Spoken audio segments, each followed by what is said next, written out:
sore dia harus murojaah setiap hari sama gurunya manggil. Malam sebelum itu harus murojaah sama saya.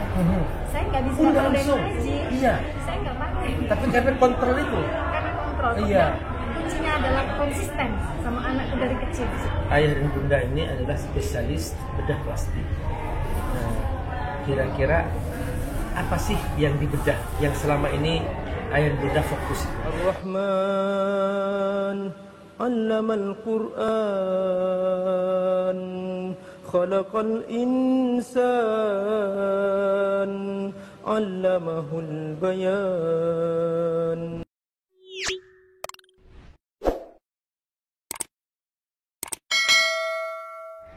Teman-teman, kali ini FAT TV akan banyak belajar dari sebuah keluarga seorang dokter spesialis yang luar biasa. Di rumah ini, di rumah bapak dan ibu dokter ini lahir anak-anak Al-Fatihah. Ingin dengar ceritanya kan? Masya Allah. Nah ini silahkan Bunda perkenalkan dari ayah dulu. Ya, dari ayah. Nih, saya ayahnya Kianon, nama Iqbal Purrianta, tinggal di Palembang, bekerja sebagai dokter spesialis bedah plastik di Rumah Sakit Muhammad Husin Palembang. Spesialis bedah plastik. Spesialis bedah plastik, Ya. rekonstruksi dan estetik. Masya Allah. Dan ternyata ibu juga Ya, dokter spesialis. Saya Pipit Hendriani. Sehari-hari saya ibu rumah tangga sebetulnya, tapi ada bonus dari Allah sebagai dokter spesialis bedah plastik, rekonstruksi dan estetik. Saya bekerja di Rumah Sakit Muhammad Husin Palembang. Ketemunya dulu gimana? Satu jurusan? Papanya Kian ini sekolah di Surabaya. Saya Terus? orang Surabaya dari Erlangga. Oh, Sama-sama sekolah, cinta lokasi gitu. Karena nggak punya teman lagi. Berarti bukan asli Palembang? Saya orang Surabaya, Sidoarjo. Ayah? kalau saya dari Palembang. Dari Palembang. Palembang. Berarti ketemunya belajar bersama-sama. Sekolah sama-sama di Masya Surabaya. Allah. Anak berapa sudah? Alhamdulillah dua. Dua. Yang paling besar? Piano. Kiano. Nih Kiano, ini sudah hafal Quran berapa juz Kiano? Masih belajar alhamdulillah. Sudah 5 juz. Ini Kinara. Iya, Berapa juz? alhamdulillah masih 3 juz. Sudah masih, artinya dia mau hafal 30 juz ya. Masya Allah, luar biasa, semangat. Nah, yang Abi Amir ingin ungkit nih Bunda, karena kan ini pemirsa nih ingin tahu nih gimana cara melahirkan Kiano dan Kinara ini kok bisa mau menghafal Quran. Coba gimana cara Bunda merangsang, mengajari, itu yang kita harus ceritakan sehingga banyak orang bisa belajar. Ya. Sebenarnya saya malu cerita begini Bu, karena masih banyak pasti di luar sana yang jauh-jauh lebih hebat daripada saya. Cuma kalau sharing dari pengalaman saya, kan kalau sama aja seperti dengan kehidupan lain. Misalnya dari profesi kedokteran pun, kita operasi itu nggak boleh salah. Kan sama harus presisi, tidak boleh salah. Saya bilang juga gitu sama kakak, kalau ngaji nggak boleh salah, harus betul, karena artinya beda. Sama aja nanti kalau kakak jadi dokter seperti ini, operasi nggak boleh salah. Kalau salah tiba-tiba fatal. Masya Allah ya teman-teman. Jadi ilmu kedokteran dengan baca Quran tuh persis sama, eksak. Salah malah praktek. Sama. Kalau salah menyikapi Quran, baca Quran, masuk neraka. Ngeri juga. Nah, ya, teruskan ya artinya benar. beda. Iya. Terus saya juga dulu awalnya tidak begini, tapi kan setelah belajar dan sampai sekarang masih terus banyak belajar, masih banyak kurang tahu. Terus ya saya pengen Kiano juga, karena kan cobaan dunia itu susah sekali ya, berat sekali. Saya takut aja Kiano itu tergoda dengan godaan dunia, apalagi dengan lingkungan dia yang misalnya kawan-kawannya main game apa, tapi dia bukan kami tidak maaf, bukan nggak mampu membelikan, nggak boleh, harus ngaji. Sebetulnya namanya anak adalah penolakan, tapi kita kuat-kuatan itulah, harus tetap ngaji terus di pendampingan. Jadi Bunda yang motivasi langsung. Saya Langsung Bunda motivasi. ya, sampai sekarang saya masih Tapi semangat. Bunda nggak meninggalkan karir. Enggak. Gimana cara bagi waktunya? Pagi saya itu mengantar sekolah kita sama-sama. Habis itu saya kerja operasi. Sama ayah? Beda rumah sakit. Beda rumah sakit. Ya, Oh, terpisah. terpisah. Terus nanti saya sudah pulang, anak-anak pulang saya sudah harus di rumah juga. Jadi anak nggak lepas dari saya sama sekali, semua nggak pernah saya ini kan, saya titip-titipkan. Saya memang karena kan beda rumah, beda pendidikan. Jadi memang dititipkan ke saya dalam kontrol saya semua. Terus sore dia harus murojaah setiap hari sama gurunya manggil. Malam sebelum itu harus murojaah sama saya. Saya nggak bisa langsung. ngaji. Iya. Saya nggak pakai. Tapi karena kontrol itu. Karena kontrol. Iya. Kuncinya adalah konsisten sama anakku dari kecil. Sekalipun diri sendiri tidak seperti anak. Iya. Tapi yang penting aku kontrol. Konsisten. Iya, konsisten. Tidak boleh mundur lagi sedikit. Masya Allah. Jadi benar-benar disiplin kedokteran dipraktekkan dalam Iya, Al-Quran. betul. Oke. Jadi kalau misalnya kami pun, saya sama papanya Kiana tuh sering pergi ke luar kota, ke kabupaten untuk operasi suntik gratis itu. Kami bawa, atau kalau tidak kami bawa, saya titipkan ke saudara, saya kasih PR kakak ini. Nanti harus begini. Nanti saya checklist, saya telepon semua. Begitu terus konsisten dari dulu sampai sekarang. Ya, semoga doakan selalu istiqomah kami untuk tetap menjalankan konsistensi ini. Kira-kira kalau kita usut-usut nih, ayah punya waktu nggak sama anak-anak? Coba silahkan ayah ceritakan. Kapan ayah bagi waktu sama ibu dan sama anak? Kalau saya kerja itu siang nih. Nah. Jadi kalau sudah sore selalu di rumah, kami tidak praktek sore. Jadi semua pekerjaan kami selesaikan pada siang hari. Setelah itu kami kumpul sama anak-anak. Di istri tadi dia itu hanya boleh kerja sesuai umur anak saja. Jadi kalau Dari papanya gitu. Jadi kalau anak 1 tahun, kamu boleh kerja 1 jam minimal. Kalau 2 tahun 2 jam, 3 tahun 3 jam boleh kerja. Setelah itu kamu harus sama anak. Setelah anak sekolah, nah waktunya lebih senggang. Hanya boleh kerja pada saat anak sekolah saja. Saya ini dari papanya Kiana. Berarti pas anak pulang ibu ada. Harus ada. Iya. Masya Allah, bisa dia.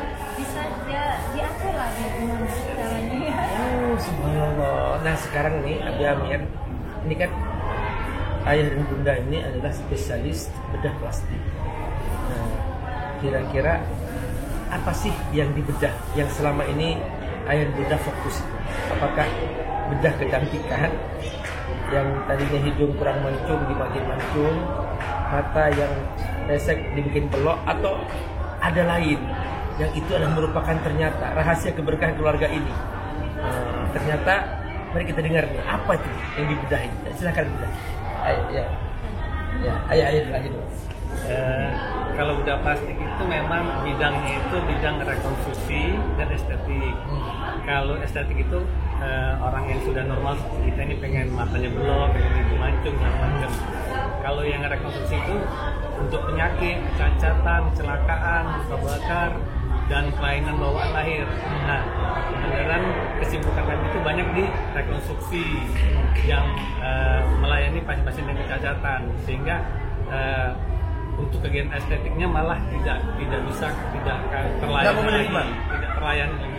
Oh ini, tidak. Ini perhatikan, ini menarik nih. Jadi bahasa ayah nggak terlayani. Padahal sebetulnya Allah tidak bolehkan dalam Al-Quran, tidak boleh kita mengubah bentuk ciptaan Allah yang sudah apa adanya dan sudah normal seperti itu. Misalnya mata belok dibikin menjadi sipit atau apa gitu, hidung dibikin mancung dan sebagainya. Sebetulnya itu secara syariat tidak boleh. Nah untungnya ayah nggak pernah melakukan itu karena Allah sibukkan dengan hal yang bermanfaat. Itu untuk menangani orang kecelakaan, menangani orang ini, dan itu lebih bagus. Dan itu amal soleh, masya Allah. Apalagi ada lagi nih selain itu. Coba apa ayah? Memang kasus terbanyak yang kami layani itu adalah kelainan bawaan. Misalnya bibir sumbing, langit sumbing, hidung miring. Juga kelainan pada organ laki-laki dan perempuan yang bawaan tadi, supaya kita maksimalkan, kita perbaiki fungsinya itu seperti normal, menormalkan yang cacat tadi. Karena supaya bisa baca Quran. Bibir sumbing, kan kalau untuk mengaji itu kita harus komplit. Tadi seperti yang dikatakan Nabila tadi, kan Nabila kan ngomong itu tidak boleh miring mulutnya. Iya. Nah, dengan adanya operasi ini bibir, gusi, gigi, langit-langit jadi komplit, otot-ototnya jadi komplit. Ya, insya Allah. Ayah bisa operasi. Ya, itu kita operasi. Kalau gigi, mulut gusi itu kan termasuk dari bagian operasi kita. bisa. Bisa langit-langit yang belah, yang bolong, yang suara senai itu itu kita operasi. Kalau gigi mau copot, Kalau yang gigi banyak bisa dikuatin. bisa Hah? bidang lain. Oh, bukan plastik. Kan. Oh. Jadi kalau ototnya ini nyambung, makanya ada salah satu pasien kita itu yang bisa mengaji, muadzin, sehingga dia bisa lancar dan lebih fasih untuk membaca Al-Quran. Masya Allah. Nah, Bunda pernah punya pengalaman nggak setelah mereka dioperasi sengaunya ini, apa ya, sumbingnya? Itu kan dia harus belajar bicara mengucapkan mengucapkan ucapan yang benar. Nah, apa yang dilakukan antara Bunda dan Ayah ini untuk melatih dia bisa ngomong seperti normal? Kalau yang seharusnya menurut keilmuan itu ada terapi bicaranya, ada juga ilmu khususnya itu dari bidang kedokteran.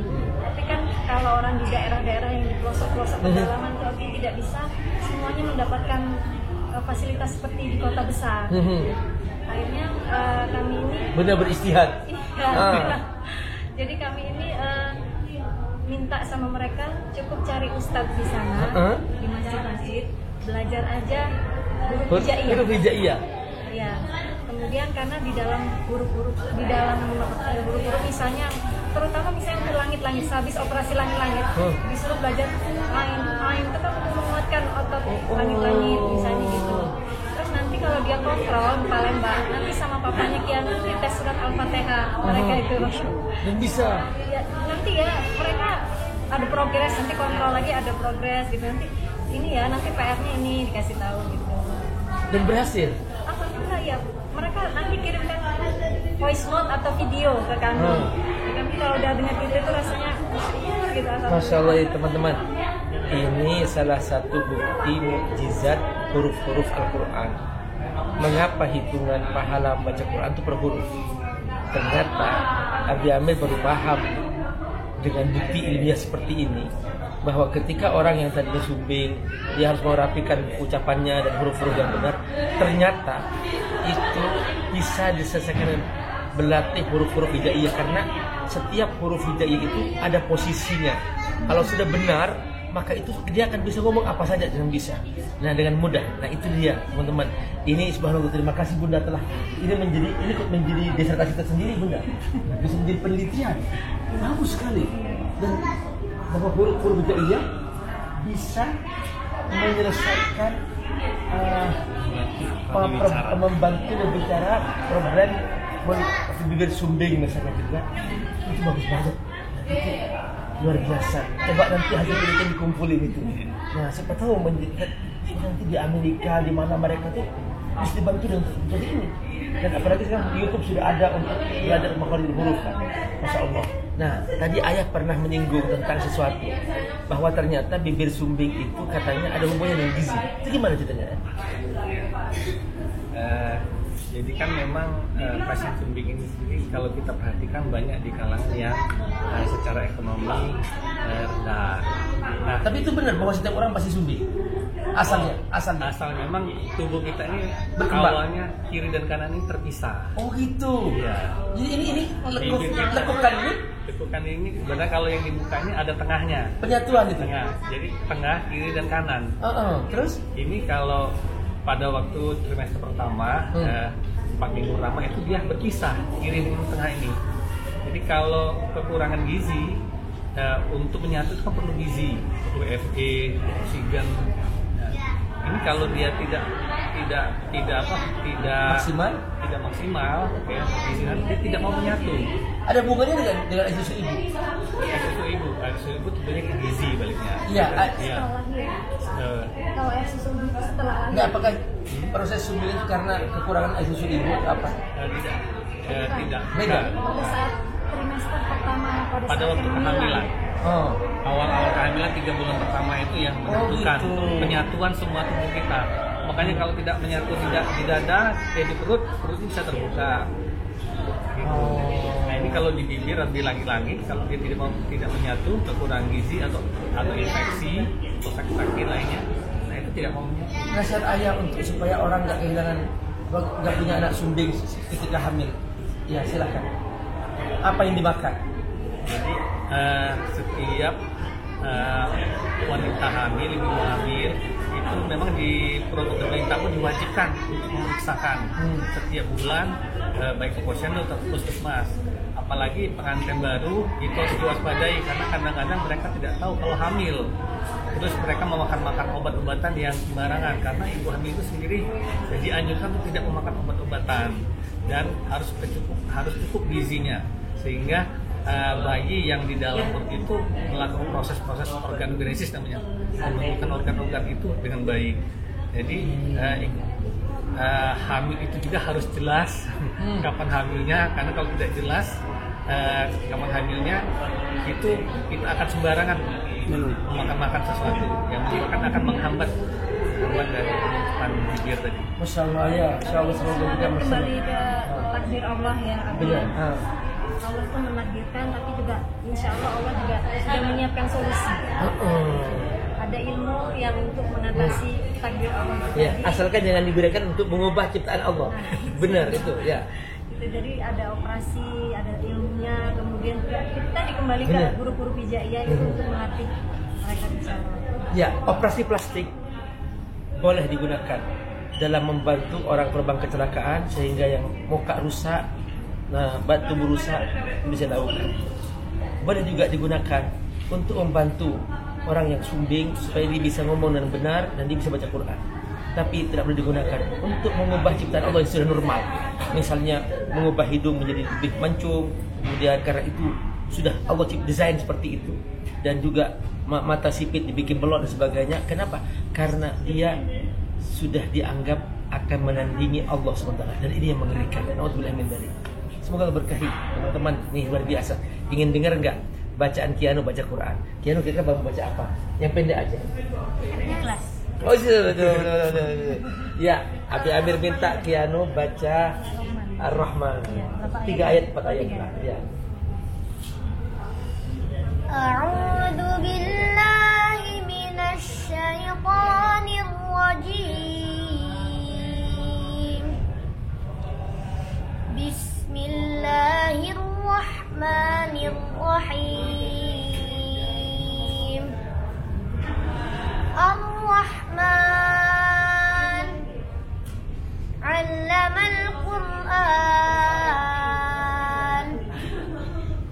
Khalaqal insan.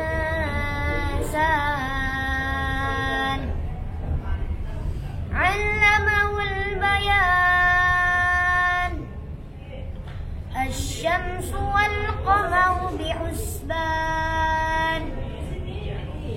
Wan najmu wasy-syajaru yasjudan. Was-samaa'a rafa'aha wa wada'al mizan. Alla tatghaw fil mizan. Wa aqimul wazna bil qisti wa la tukhsirul mizan. Wal arda wada'aha lil anam. Fiha fakihatun wan nakhlu zatul akmam. Wal habbu dzul 'asfi wal rayhan. Fabi ayyi ala'i rabbikuma tukadziban. Shadaqallahul 'azim. Masya Allah, nikmat. Ini suaranya Kiano dari ibu atau dari ayah? Atau dari Quran? Dari Allah. Dari Quran ya. Jadi Quran memperindah suara. Kalau ayah dengan ibu punya bakat suara bagus juga. Ibu punya ya. Iya, tapi tidak seperti kakak. Oh, Masya Allah. Boleh nggak dengan suara Tapi yang Rabia serah deh. Apa aja nggak apa-apa. Baca, serah. Apa? Al-Adiyat. Ini nggak ada namanya. Ada Al-Fatihah, Al-Fatihah. Ya, yang Fatihah. Al-Fatihah ya. Al-Adiyat aja. Apa ya? Bismillah. Al-Adiyat aja. Al-Adiyat boleh. Apa yang kamu suka dalam? Al-Balaq. Al-Fatihah. Ya, apa? Al-Adiyat aja. Al-Kausar. Anas. Ya ada Anas, ya silakan. Ya.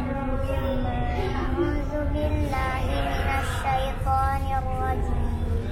Bismillahirrahmanirrahim.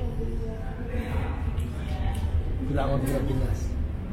Qul a'udzu birabbin nas, malikin nas, ilahin nas, min syarril waswasil khannas, alladzi yuwaswisu fi sudurin nas, minal jinnati wan nas. Masya Allah, Nyara.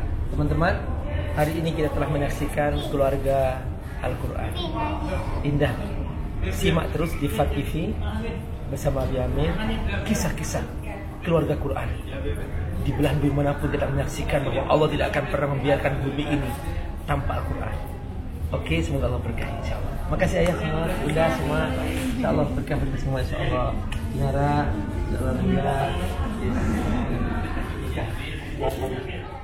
Assalamualaikum warahmatullahi wabarakatuh. Alhamdulillah wassalatu wassalamu ala Rasulillah wa ala alihi wa sahbihi wa man. Teman-teman rahimakumullah, Abi Amir mengasuh sebuah pesantren FAT Institute.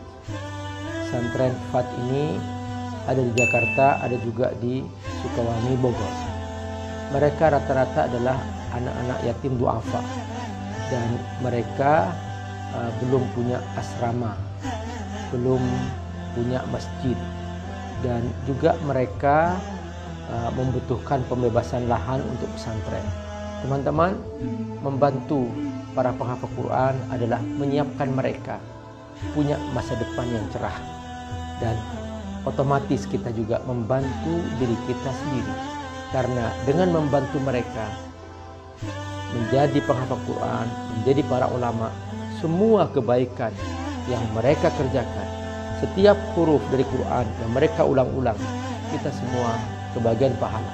Bukan hanya itu, nanti di alam akhirat, di surga, mereka akan datang menyambut kita dengan mahkota yang indah.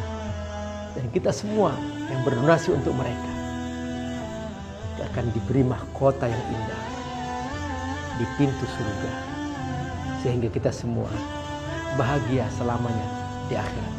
Ayo bergabung membantu para santri yatim duafa penghafal Al-Quran di pesantren Fadlul Tafsir di Sukawangi, Bogor, melalui rekening di bawah ini. Semoga Allah berkati.